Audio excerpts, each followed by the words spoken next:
রাজধানীর খিলক্ষেতে একটি mobile court পরিচালনা করে যানবাহন যেগুলো রয়েছে তাদের ফিটনেস চেক করা হচ্ছে, তারা পরিবেশের জন্য কতটা ক্ষতিকর কিংবা মহাসড়কে চলাচলের জন্য কতটা উপযোগী সেটি টেস্ট করা হচ্ছে। আর সেই অভিযানে অংশ নিয়েছে সেনা সদস্যরাও। আজকে আমরা দেখছি সড়ক কর্তৃপক্ষ এবং সেনা বাহিনীর যে যৌথ অভিযান, সেই অভিযানে একটি নতুন মেশিনের দেখা মিলল, যেটিকে বলা হচ্ছে স্মোক অপাসিটি মিটার, যেটির মাধ্যমে একটি যানবাহন থেকে কতটা কালো ধোঁয়া বের হচ্ছে সেটি পরিবেশের জন্য কতটা ক্ষতিকর সেটি পরিমাপ করা যায়। আমি একটু দেখানোর চেষ্টা করব। যে মেশিনটি রয়েছে এটি একটি কিছুটা এই আকৃতির। এই মেশিনের মাধ্যমে মূলত দেখছেন দুই পাশে হেডফোনের মতো দুটি অংশ রয়েছে। এই মেশিনটি গাড়ির যেই অংশ দিয়ে ধোঁয়া নির্গত হয় সেই জায়গাটিতে রাখা হয়, ধোঁয়া নির্গমনের স্থানের মাঝখানে ধরা হয়। ধরার পর এখান থেকে একটি রিডিং নেওয়া হয়। রিডিং নেওয়ার পর সেই রিডিংটি চলে আসে ব্রিফকেসের মতো যেই বক্সটি দেখা যাচ্ছে, সেখানে অত্যাধুনিক কিছু যন্ত্র রয়েছে। সেই যন্ত্রের মাধ্যমে মেশিনের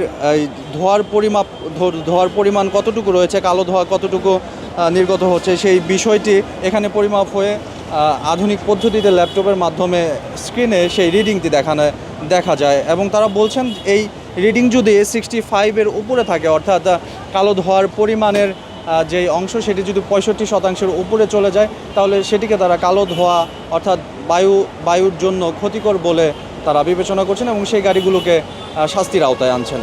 সব মশার বিরুদ্ধে সুরক্ষা দিতে এলো বসুন্ধরা এক্সট্রিম অ্যারোসল, মশার বিরুদ্ধে এক্সট্রিম সুরক্ষা। এটা হচ্ছে স্মোক অপাসিমিটার। এটাতে আমরা কালো ধোঁয়াটার কতটুকু রেঞ্জটা পরিমাপ করি। কালো ধোঁয়ার রেঞ্জ পরিমাণ হচ্ছে 65, এর উপরে গেলে জরিমানা করি। এটা হচ্ছে একক হচ্ছে হার্ডনেস, এইটুকু।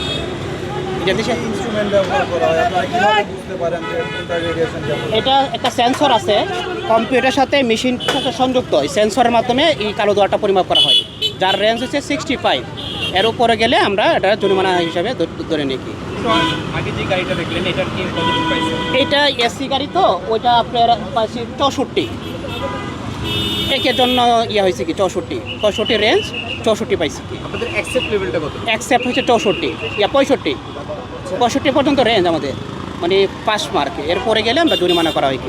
একটা লাঠির মতো দেখা যাচ্ছে, এটাতে কি করা হয়?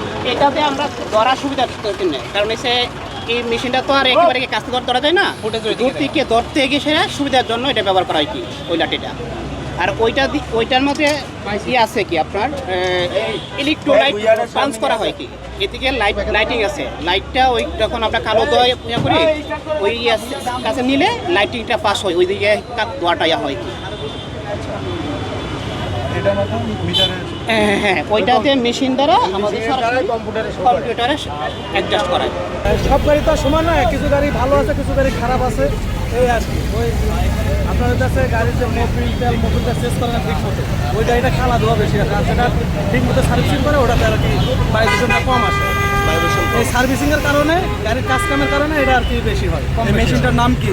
এটা এই মেশিনটার নাম আমি জানি না, এটা বায়ু দূষণ বা বায়ু দূষণ, খালা ধোয়া বায়ু দূষণ। আধুনিক একটি মেশিন, তাই তো?